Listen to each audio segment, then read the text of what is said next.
Om Swastiastu, perkenalkan nama saya Kadek Dian Serlia, saya dari kelas 10. Di sini saya akan membuat video pendek tentang Ramayana. Sapta Kanda, berarti 8 kanda yang terkandung dalam kisah Ramayana. Pertama, Bala Kanda. Kisah Ramayana dibuka dengan kisah seorang raja dari kerajaan Ayodhya, Dasarata. Dasarata adalah seorang raja yang baik yang selalu melakukan dharma dan memahami betul kitab suci Weda. Sayangnya, ia tak memiliki seorang pun putra yang membuatnya begitu bersedih hati. Suatu hari, ia teringat bahwa untuk mendapatkan sesuatu, ia harus memberikan persembahan. Persembahan yang terbaik saat itu adalah kuda. Sang raja pun memanggil para penasihatnya dari kalangan Brahmana untuk mengajak mereka berunding tentang niatnya itu.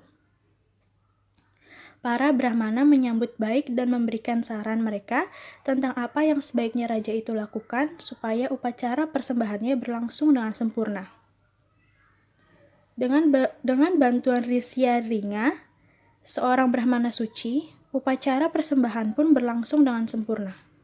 Ketika upacara itu selesai, diungkapkanlah ramalan bahwa Dasarata akan memiliki 4 orang anak lelaki yang membawa nama keluarga Dasarata ke dalam kejayaan. 6 musim kemudian, lahirlah putra-putra raja tersebut. Istri pertama, Kausalya, melahirkan Rama yang ditakdirkan untuk menjadi penguasa jagat raya. Istri kedua, Sumitra, melahirkan putra kembar, Laksamana dan Satrugna, yang ahli dalam menggunakan senjata dan memiliki 1/4 kekuatan Wisnu. Sedangkan istri terakhir, Kekayi, melahirkan Bharata, yang memiliki 1/4 kekuatan Wisnu dan 1/4 kebijaksanaannya. Waktu pun berlalu. Keempat putra Dasarata itu tumbuh menjadi lelaki yang mengagumkan. Tidak hanya dari segi fisik, tetapi juga dari segi spiritual. Mereka adalah pangeran-pangeran yang gagah perkasa, tetapi lembut dan rendah hati. Juga memahami betul kitab suci. Dasarata yang mulai memikirkan perkawinan mereka tiba-tiba kedatangan seorang tamu, Wiswamitra, seorang petapa suci. Kedatangan Wiswamitra adalah untuk meminta Dasarata agar bersedia meminjamkan putranya untuk melindungi upacara sucinya dari gangguan raksasa. Dasarata yang begitu menyayangi Rama keberatan dengan hal ini. Putra kesayangannya yang masih belia itu mana sanggup mengalahkan raksasa besar yang bahkan tak sanggup dikalahkan oleh para dewa. Apalagi ternyata dalang dari semua itu adalah Rawana, raja para raksasa yang kejam. Wiswamitra marah atas penolakan Dasarata, hingga bumi berguncang karenanya.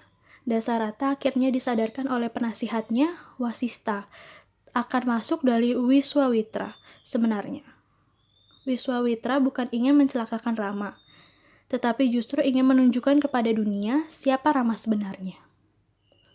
Wiswamitra sendiri dapat dengan mudah mengalahkan para raksasa, tetapi ia sengaja memilih Rama supaya nama pangeran itu cemerlang. Akhirnya, Dasarata menyuruh Rama dan Laksamana untuk pergi bersama Wiswamitra, menupas raksasa jahat kaki tangan Rawana itu, Marica dan Subalu. Rama berhasil membunuh Tataka, seorang raksasi, meskipun awalnya Rama enggan membunuhnya karena ia adalah seorang perempuan. Setelah mengarahkan Tataka, Rama menerima senjata-senjata sakti dari Wiswamitra, yang konon mampu mengalahkan raksasa, Gandharwa, dan naga. Rama kemudian diajak berkelana oleh Wiswamitra hingga akhirnya mereka tiba di sebuah kerajaan yang dipimpin oleh Raja Janaka. Raja Janaka memiliki putri yang sangat cantik bernama Sita. Sita sebenarnya bukan putri kandung Raja Janaka. Sita lahir begitu saja di ladang persembahan Raja Janaka, hingga ia memberi nama seperti itu yang artinya adalah jalur bajakan. Hanya manusia luar biasa yang mampu menikah dengan Sita. Raja Janaka memberikan syarat bagi semua pelamar untuk mengangkat busur keramat yang dulu diberkati oleh Siwa. Tak ada seorang pun yang mampu mengangkat busur itu. Rama dengan restu dari Wismawitra akhirnya sanggup mengangkat busur sakti itu. Dengan demikian, Raja Janaka memutuskan untuk menikahkan putri kesayangannya dengan Rama. Pernikahan Rama dan Sita berlangsung meriah. Raja Janaka juga memberikan putri-putrinya kepada saudara laki-laki Rama lainnya, Laksamana, Satrugna, dan Bharata. Kedua, Ayodhya Kanda. Diceritakan Sang Prabu Dasarata dan putra-putranya yang telah lama berada di kerajaan Ayodhyapura, seluruh jagat memuji Sang Rama karena kesaktiannya dan kepandaiannya, membunuh semua musuh yang mengganggu di asrama para resi. Sang Rama pun dipuji oleh rakyat Ayodhya, demikian pula oleh para pendamping beliau di keraton. Karena keluhuran budi beliau, maka ayahandanya sangat mengharapkan supaya Sang Rama sebagai pengganti beliau mengendalikan kerajaan. Hal ini sudah tersebar ke seluruh pelosok negeri. Acara penobatan raja yang telah ditentukan harinya. Demikian pula tempatnya sudah dipersiapkan. Hari penobatan raja sudah dekat, di mana istri ketiga Sang Dasarata yaitu Dewi Kekayi merasa gerah di keraton. Karena keinginannya supaya anaknya Sang Bharata dinobatkan sebagai Raja Ayodhya sebagai pengganti Sang Dasarata. Keinginan Dewi Kekayi demikian tidak diketahui oleh Sang Bharata, karena beliau sedang berada di kerajaan Kekaya bersama dengan kakeknya. Tatkala itu, Dewi Kekayi menemui Sang Dasarata dengan maksud dan tujuan untuk menggagalkan penobatan Sang Rama sebagai raja, diganti oleh Sang Bharata. Selanjutnya, Sang Rama agar diasingkan ke tengah hutan selama 12 tahun. Permintaan Dewi Kekayi yang demikian menyebabkan Sang Dasarata bingung karena beliau tidak mau ingkar janji. Karena tatkala beliau melamar Dewi Kekayi, beliau menjanjikan akan menjadikan raja anak yang lahir dari perkawinannya dengan Dewi Kekayi. Di sisi lain, beliau tidak sampai hati untuk mengusir putra sulungnya Sang Rama. Akhirnya, Sang Dasarata memberitahukan hal ini kepada seluruh pendampingnya, para menteri, rohaniawan, dan rakyat. Semua kaget setelah mendengar sabda Sang Prabu. Mendengar permasalahan demikian, akhirnya para menteri pendamping beliau disertai oleh rakyat Ayodhya berkehendak menghadap kepada Sang Ragawa. Semuanya mencerminkan rasa penyesalan atas sikap Sang Dasarata untuk membatalkan penobatan Sang Rama sebagai Raja Ayodhya.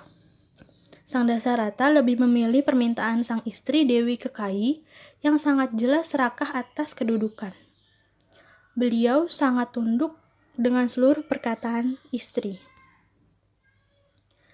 Kedatangan para menteri dan rakyat Ayodhya di hadapan Sang Rama, di mana semuanya kecewa dengan raut muka masam dan perkataan yang tidak baik mengumpat sikap Sang Dasarata. Didengar oleh Sang Rama, dan akhirnya beliau berkata kepada semua yang datang, sabda beliau, "Wahai para menteri dan seluruh rakyatku yang subakti, jangan sedih dengan kepergianku ke tengah hutan, karena itu sudah sabda dari Sang Prabu, yang tak mungkin aku tolak. Sudah sepatutnya aku tunduk atas semua titah orang tua. Daripada aku menolak sabda beliau, lebih baik rasanya aku mati. Wahai rakyatku semuanya, kembalilah ke Ayodhya. Janganlah menyesal atas keadaan sekarang, karena adikku Sang Bharata yang akan menggantikanku sebagai raja. Janganlah punya perasaan was-was, karena aku mengakui keberadaan adikku Sang Bharata sebagai Raja Ayodhya." Demikianlah perkataan Sang Rama kepada para menteri dan rakyatnya. Selanjutnya, beliau melanjutkan perjalanan menuju tengah hutan yang diikuti oleh istrinya Dewi Sita dan adik kandungnya Sang Laksamana. 3. Aranya Kanda. Diceritakanlah bagaimana Sang Rama dan Laksamana menolong para tapa di sebuah asrama mengusir sekalian raksasa yang datang mengganggu. Lalu Laksamana diganggu oleh seorang raksasi yang bernama Surnapaka, yang menyamar menjadi seorang wanita cantik yang menggodanya. Tetapi Laksamana menolak dan hidung si Surnapaka terpotong. Ia mengadu kepada suaminya, Sang Trisira. Lalu terjadi perang dan para bala raksasa mati semua. Maka si Surnapaka mengadu ke kakaknya, Sang Rahwana, sembari memprovokasinya untuk menculik Dewi Sita yang akapnya sangat cantik. Sang Rahwana pun pergi diiringi oleh Marica. Marica menyamar menjadi seekor kijang emas yang menggoda Dewi Sita. Dewi Sita tertarik dan meminta Rama untuk menangkapnya. Dewi Sita dijauhinya dan dilindungi oleh Laksamana. Rama pun pergi memburunya, tetapi si Marica sangat gesit. Lalu ia pun menjadi kesal dan memanahnya. Si Marica menjerit kesakitan lalu mati dan wujudnya kembali menjadi raksasa. Sementara itu, Sita yang mendengar jeritan tersebut menemui rasa cemas dan mengira bahwa tadi adalah jeritan Rama. Lalu ia menyuruh Laksamana untuk mencarinya. Laksamana menolak, tetapi Sita malah menuduhnya mau memperistrinya jika Rama mati. Maka ia pun terpaksa pergi. Tetapi sebelumnya membuat sebuah lingkaran sakti sekeliling Sita agar jangan ada yang bisa menculiknya. Sementara itu, Rawana datang menyamar sebagai seorang orang tua dan memanggil Sita yang terus diculiknya. Rawana berjumpa dengan seekor burung sakti Sang Jatayu, tetapi Jatayu kalah dan sekarat.